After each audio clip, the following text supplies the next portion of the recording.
കാലപ്പഴക്കം കൊണ്ട് മങ്ങിയതും അനവധി ഓർമ്മകളുടെ നിഴൽ ചേർന്നതുമായ ഒരു പഴയ തറവാട് വീട്. ആ വീടിൻ്റെ ഓരോ മതിലും കാലത്തിൻ്റെ കഥകൾ പറയുന്നവയാണ്. ആ വീട്ടിൽ താമസിക്കുന്നത് സാവിത്രി അമ്മ.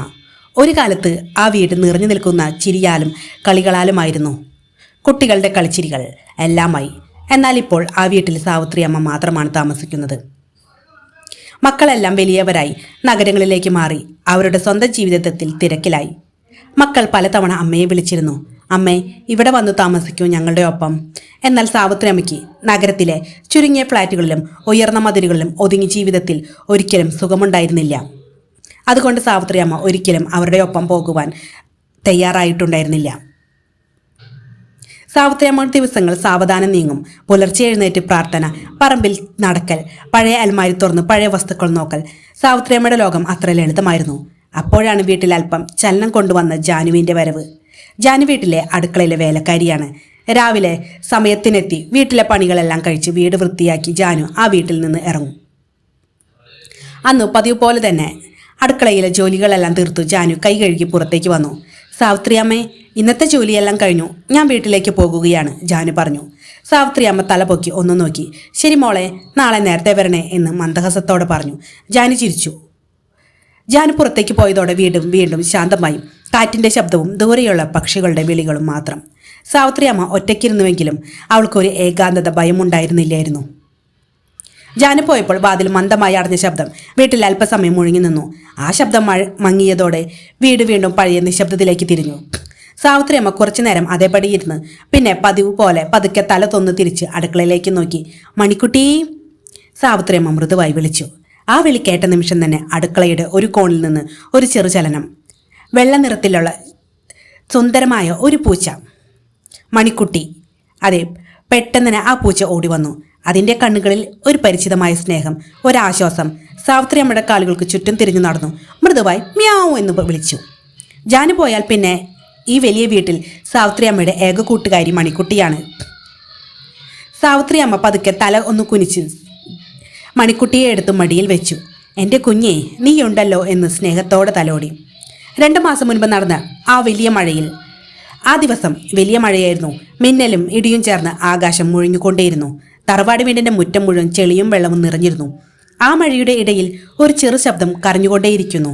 ഒരു ജീവന്റെ നിസ്സഹായമായ വിളി സാവിത്രി അമ്മയുടെ ചെവിയിൽ പതിഞ്ഞു. സാവിത്രി അമ്മ വാതിൽ തുറന്ന് പുറത്തേക്ക് നോക്കിയപ്പോൾ മുറ്റത്ത് ചെളിയിൽ കുളിച്ച് വിറച്ചു നിൽക്കുന്ന ഒരു ചെറു പൂച്ചക്കുഞ്ഞ്. കണ്ണുപോലും ശരിയായി തുറക്കാൻ കഴിയാത്ത അവസ്ഥ. ശരീരമൊക്കെ നനഞ്ഞ് എല്ലും തോലും മാത്രം. സാവിത്രി അമ്മ ഓടിപ്പോയി ആ പൂച്ചക്കുഞ്ഞിയെ എടുത്ത് മാറോട് ചേർത്തു. ഒരു തുണി കൊണ്ട് തുടച്ചു. പിന്നെ ചെറുതായി പാൽ കൊടുത്തു. ആദ്യം പേടിച്ചെങ്കിലും ആ പൂച്ചക്കുഞ്ഞ് പതുക്കെ പാൽ കുടിക്കുവാൻ തുടങ്ങി. ഇനി നീ ഇവിടെ കഴിഞ്ഞാൽ മതി എൻ്റെ കൂടെ എന്ന് സാവിത്രി അമ്മ പറഞ്ഞു. അന്നു മുതൽ ആ കുഞ്ഞിന് അവൾ പേരിട്ടു മണിക്കുട്ടി. ദിവസങ്ങൾ കടന്നുപോയി. ആ വിറച്ച കുഞ്ഞി ഇപ്പോൾ സുന്ദരമായ ഒരു പൂച്ചക്കുഞ്ഞി ഇപ്പോൾ വളർന്നു വലുതായി. പക്ഷേ അതിൻ്റെ സ്നേഹം ഒരിക്കലും മാറിയില്ല. സാവിത്രി അമ്മ എവിടെ പോയാലും അതിൽ പിന്നാലെ വരും. സാവിത്രി അമ്മയ്ക്ക് ജീവനാണ് ആ പൂച്ചക്കുട്ടിയെ.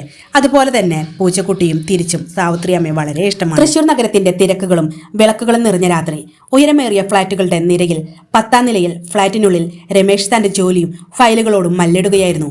ലാപ്ടോപ്പിന്റെ വെളിച്ചം മുഖത്ത് വീണു. ചുറ്റും നിശബ്ദത. എയർ കണ്ടീഷന്റെ മന്ദമായ ശബ്ദം മാത്രം. ഒരു നിമിഷം അവന്റെ കൈകൾ നിശ്ചലമായി.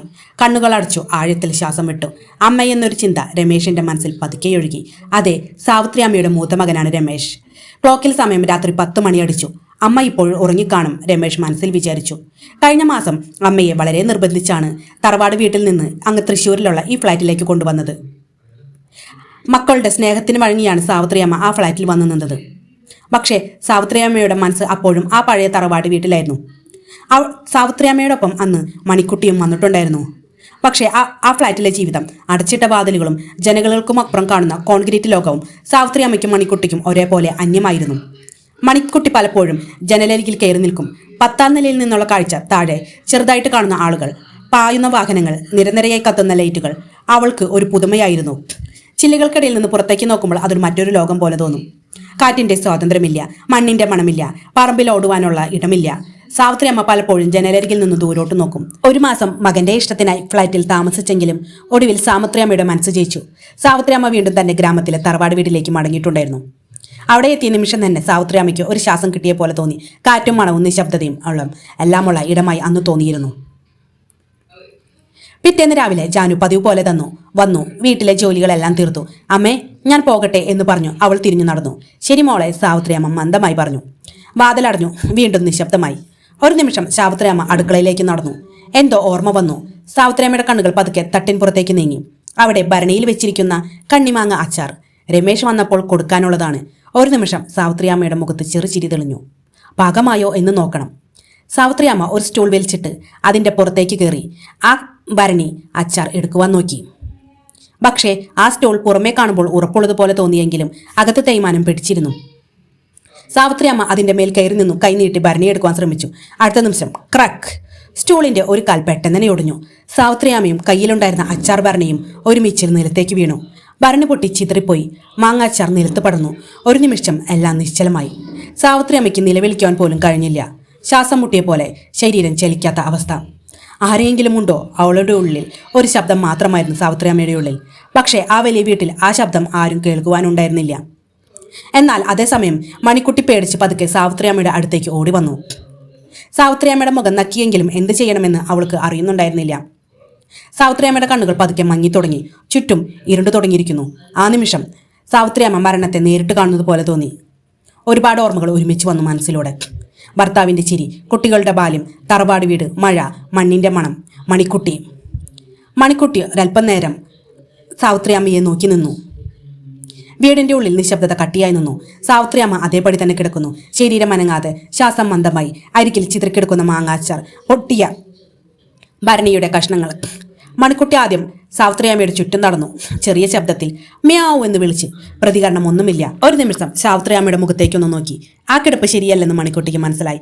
അപ്പോഴാണ് മണിക്കുട്ടിയുടെ കണ്ണ് നിലത്ത് വീണ് കിടക്കുന്ന ഒരു ബിസ്ക്കറ്റ് കഷ്ണത്തിലേക്ക് എത്തിയത്. കുറച്ചു നേരം മുൻപ് സാവിത്രിയമ്മയുടെ കയ്യിൽ നിന്ന് വീണതാണ്. മണിക്കുട്ടി പതുക്കെ അതിനടുത്തേക്ക് നടന്നു. അത് വായിൽ പിടിച്ചു. ചെറിയ ചുവടുകളോടെ വീണ്ടും സാവിത്രിയമ്മയുടെ അടുത്തേക്ക് വന്നു. സാവിത്രിയമ്മയുടെ മുഖത്ത് ചേർത്ത് നിന്നു. പിന്നെ ആ ബിസ്ക്കറ്റ് സാവിത്രിയമ്മയുടെ ചുണ്ടിനരികിൽ വെച്ചു. ഒരു നിമിഷം സാവിത്രിയമ്മയുടെ വിരലുകൾ അല്പം ചലിച്ചു. കണ്ണുകൾ പകുതി തുറന്നു. മണിക്കുട്ടിയുടെ ചെറിയ ശ്രമം അവളുടെ ഉള്ളിൽ ജീവനെ വീണ്ടും വിളിച്ചുണർത്തിയതുപോലെ തോന്നി. പകുതി ബോധത്തിൽ എന്താണെന്നറിയാതെ സാവിത്രിയമ്മ ആ ബിസ്ക്കറ്റ് ചെറുതായി ഒന്ന് കടിച്ചു. സാവിത്രിയമ്മയുടെ ചുണ്ടിൽ ബിസ്ക്കറ്റ് തൊട്ട നിമിഷം ഒരു ചെറിയ പ്രതികരണം കണ്ടപ്പോൾ മണിക്കുട്ടിയുള്ളിൽ എന്തോ ഉറച്ചു. ഇവിടെ നിൽക്കുന്നത് കൊണ്ട് കാര്യമില്ല, ആരെയെങ്കിലും കൊണ്ടുവരണം. മണിക്കുട്ടി പെട്ടെന്ന് എഴുന്നേറ്റ് വാതിലിലേക്ക് ഓടി. എന്നാൽ വാതിൽ പൂട്ടിയിട്ടിരിക്കുകയായിരുന്നു. ചെറിയ വിടവ് ഉപയോഗിച്ച് അത് പുറത്തേക്ക് ചാടി. ആ വലിയ തറവാട് വീട്ടിൽ നിന്ന് പുറത്തേക്ക് വന്നപ്പോൾ ലോകം അതിന് അന്യമായിരുന്നു. പക്ഷേ ഭയത്തേക്കാളും വലിയത് അതിൻ്റെ സ്നേഹമായിരുന്നു. മണിക്കുട്ടി ഒരു നിമിഷം റോട്ടിലേക്ക് ഓടി. വാഹനങ്ങളുടെ ശബ്ദം, ആളുകളുടെ തിരക്ക്, നായകളുടെ കുരച്ചിൽ എല്ലാം അതിനെ ഭയപ്പെടുത്തി. ഒരു വലിയ ബസ് വേഗത്തിൽ കടന്നുപോയി. മണിക്കുട്ടി പേടിച്ച് പുറകോട്ടോടി. ഒരു കൂട്ടം തെരുവ് നായ്കൾ അതിനെ കണ്ടു കുരച്ചു. അത് വേഗം ഓടി ഒളിച്ചു. മഴ പെയ്യുവാൻ തുടങ്ങി. ചെറിയ ശരീരം മുഴുവൻ നനഞ്ഞു. പക്ഷേ അത് നിർത്തിയില്ല. വഴികളറിയില്ല, ദൂരം അറിയില്ല. പക്ഷേ അതിൻ്റെ മനസ്സിൽ ഒരേ ഒരു ദിശ മാത്രമായിരുന്നു. രമേശ്, അതെ, ആ നഗരത്തിലേക്ക് എങ്ങനെയെങ്കിലും എത്തണം, അമ്മയെ രക്ഷിക്കണം എന്ന് മാത്രമായിരുന്നു. അങ്ങനെ ആ ഒരു ദിശയിലേക്ക് വേണ്ടി മാത്രം മണിക്കുട്ടി യാത്ര തുടങ്ങി. പൂച്ചകൾക്ക് ഒരു പ്രാവശ്യം പോയാൽ മതി, പിന്നെ അവിടുത്തെ മണം കേട്ട് അവർക്ക് പെട്ടെന്ന് അവിടെ എത്തുവാനുള്ള ഒരു കഴിവുണ്ടായിരുന്നു. അവസാനം അത് ആ നഗരത്തിൻ്റെ തിരക്കിലേക്ക് എത്തി. ഉയർന്ന കെട്ടിടങ്ങൾ, ഹോൺ ശബ്ദങ്ങൾ, ആളുകളുടെ തിരക്ക് എല്ലാം അതിന് പുതിയതായിരുന്നു. ഒരു ഫ്ലാറ്റിൻ്റെ മുൻപിൽ നിർത്തി. ഇത് പരിചിതമായ മണം. രമേശിൻ്റെ കാറ് പോയ മണം അതിന് മനസ്സിലായി. മണിക്കുട്ടി വേഗം തന്നെ ആ ഫ്ലാറ്റിന് ഉള്ളിലേക്ക് കയറി. വാതിലിനരികിലിരുന്നു ഉറക്കെ മ്യാവ് എന്ന് വിളിച്ചു. അകത്ത് രമേശ് അന്ന് രാവിലെ തയ്യാറാകുകയായിരുന്നു. പെട്ടെന്ന് ആ ശബ്ദം കേട്ട് അവൻ്റെ ചെവിയിൽ പതിഞ്ഞു. ഇത് മണിക്കുട്ടിയുടെ ശബ്ദം. രമേശ് ഒരു നിമിഷം വാതിൽ തുറന്നു. മുന്നിൽ മഴയിൽ നനഞ്ഞു വിറഞ്ഞു നിൽക്കുന്ന മണിക്കുട്ടി. ഒരു നിമിഷം രമേശ് ഞെട്ടി. അതുടൻ തന്നെ അവൻ്റെ കാലിൽ ചുറ്റി നടന്നു. പിന്നെ വീണ്ടും അവൻ്റെ പാൻറിന്മേൽ ഒന്ന് കടിച്ചു. പുറത്തേക്കോടി തിരിഞ്ഞു നോക്കി. വീണ്ടും വിളിച്ചു. അത് പറയുന്നത് രമേശിന് മനസ്സിലായി. രമേശ് ഒരു നിമിഷം പോലും വൈകിയില്ല. മണിക്കുട്ടിയുടെ ഒപ്പം തന്നെ പോയി. പിന്നീട് അവന് മനസ്സിലായി എന്തോ ഒരു പന്തികേടുണ്ടെന്ന്. കാറെടുത്തു. മണിക്കുട്ടിയെ കാറിനുള്ളിൽ വെച്ചു. അങ്ങനെ ചെറുവഴികൾ കടന്നു ഒടുവിൽ തറവാട് വീട്ടിലേക്ക് എത്തി. അവിടെ കയറി വന്നപ്പോൾ അവൻ്റെ ഹൃദയം നിശ്ചലമായി. സാവിത്രിയമ്മ നിലത്ത് കിടക്കുന്നു. അമ്മയെന്ന് അവൻ ഉറക്കെ വിളിച്ചു. ഉടൻ തന്നെ അമ്മയെ എടുത്ത് കാറിൽ കയറ്റി ആശുപത്രിയിലേക്ക് പാഞ്ഞു. ആശുപത്രിയിലെ ഡോക്ടർമാർ വേഗത്തിൽ ചികിത്സ തുടങ്ങി. കുറച്ച് വൈകിയിരുന്നുവെങ്കിൽ ഡോക്ടർമാർ പറഞ്ഞു രക്ഷിക്കാനാകുകയില്ലായിരുന്നു. രമേശ് കണ്ണുനീരോടെ അമ്മയെ നോക്കി. അവൻ്റെ അരികിൽ മണിക്കുട്ടി ശാന്തമായി നിൽക്കുകയായിരുന്നു. സാവിത്രിയമ്മ പതുക്കെ കണ്ണു തുറന്നു. അവളുടെ മുൻപിൽ രമേശും അരികിൽ മണിക്കുട്ടിയും ഉണ്ടായിരുന്നു. എൻ്റെ കുഞ്ഞി, അവൾ മന്ദമായി പറഞ്ഞു. മണിക്കുട്ടിയെ നോക്കി. രമേശ് നടന്നതെല്ലാം സാവിത്രി അമ്മയോട് പറഞ്ഞു. മണിക്കുട്ടിയാണ് അമ്മയെ രക്ഷിച്ചത്. ആ ദിവസം ഒരു ഡോക്ടറെയല്ല, ഒരു മനുഷ്യനെയല്ല, ഒരു ചെറുമിണ്ടാപ്രാണിയാണ് ഒരു ജീവൻ രക്ഷിച്ചത്. സ്നേഹത്തിന് ഭാഷ വേണ്ട, ഹൃദയം മാത്രം മതിയെന്നാണ് ഈ കഥ നമുക്ക് മനസ്സിലാക്കി തരുന്നത്.